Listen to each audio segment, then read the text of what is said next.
મારું નામ લિપ્સા પડસાલા છે। આખી પ્રોસેસ કઈ રીતની થાય છે? આપણું ગ્રુપ જે છે મહેનત કરી રહ્યું છે, કઈ રીતે ભવિષ્યની અંદર કામગીરી? અમારી પ્રોસેસ એવી રીતે છે કે અમે પહેલાં તો સિગરેટ જે બર્ડ્સ છે એને કલેક્ટ કરીએ છીએ। કલેક્ટ કર્યા પછી એને લેબોરેટરીમાં લાવવામાં આવે છે અને પછી જે લેબોરેટરી પ્રોસેસ છે એમાં અમે એનું ડિટોક્સિફિકેશન કરીએ છીએ કે જેનાથી એમાં કોઈ પણ જાતના કાર્સિનોજન્સ છે, હેવી મેટલ્સ છે, એ બધાને રિમૂવ કરવા માટે એને 3 ટાઈપના વોશ આપીએ છીએ, જેમાં એસિડિક વોશ આવે છે, આલ્કોહોલિક વોશ આવે છે અને બેઝિક વોશ આવે છે। પછી અમે એનો પલ્પ બનાવીએ છીએ અને પછી જે ટ્રેડિશનલ પેપર મેકિંગ મેથડ છે એનાથી અમે એને પેપર બનાવીએ છીએ અને પછી અમે એમાંથી કીચેઇન્સ અને જે બુક માર્ક્સ છે, પછી કોઈ પણ ગિફ્ટિંગ આર્ટિકલ્સ છે, જેમ કે તમારે ફ્રેમ બનાવી છે તો એ બધી વસ્તુ બનાવીએ છીએ। અત્યારે અમે સેલિંગ નથી કરતા। અમારો ફ્યુચર પર્સપેક્ટિવ કંઈક એવો છે કે અમે એક વેબસાઇટ બનાવવાના છીએ અને તેમાં અમે આ વસ્તુનું સેલિંગ કરવા ઈચ્છીએ છીએ। મારું નામ જય મહેતા છે। જયભાઈ, કહેશો કઈ રીતની આખી મુહિમ છે શરૂ કરવામાં આવી છે, કઈ રીતે?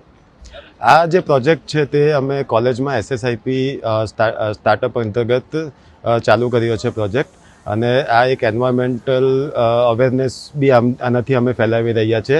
એકચ્યુઅલી આપણે જાણીએ જ છીએ કે સિગરેટ એ સ્વાસ્થ્ય માટે હાનિકારક છે, પણ એટલી જ એન્વાયરમેન્ટ માટે પણ હાનિકારક છે। અને આના ડેટાની વાત કરીએ તો લગભગ વર્લ્ડની અંદર 4 ટ્રિલિયન સિગરેટ્સ યરલી ડિસ્કાર્ડ થાય છે, અને ઇન્ડિયામાં 2 કરોડથી વધારે સિગરેટ પર આવર ડિસ્કાર્ડ કરવામાં આવે છે। અને સિગરેટ જે છે તે વન ટાઈમ પ્લાસ્ટિક સોલ્યુશન છે, વન ટાઈમ પ્લાસ્ટિક છે, અને તેને માટેનું કોઈ સોલ્યુશન અવેલેબલ નથી માર્કેટની અંદર, ને એનો કોઈ યુઝ નથી। તમે માઉન્ટેન પર જાઓ કે કશે પણ જાઓ, તમને સિગરેટના બર્ડ્સ ત્યાં જોવા મળે છે, અને આ એક પોલ્યુશન એન્વાયરમેન્ટને પણ નુકસાન કરે છે। તો એને અકોર્ડિંગ અમે આનું સોલ્યુશન લાવવા માટે આને રિસાયકલ કરવાનું શરૂ કર્યું છે, અને એ રિસાયકલ કરીને એમાંથી અમે રિસાયકલ પેપર બનાવી રહ્યા છે। આ જે પેપર છે તેની અંદરથી આર્ટિસ્ટિક પ્રોડક્ટ અને અધર સ્ટેશનરી પ્રોડક્ટ્સ બની રહી છે। તેમજ આની અંદર અમે સીડ્સનો ઉપયોગ કરીએ છીએ, જેથી બાય ચાન્સ આગળ જઈને આ પેપરને પણ ડિસ્કાર્ડ કરવું હોય તો તેમાંથી આપણે પ્લાન્ટેશન કરીને એમાંથી પણ છોડ ઉગાડી શકાય એવું છે।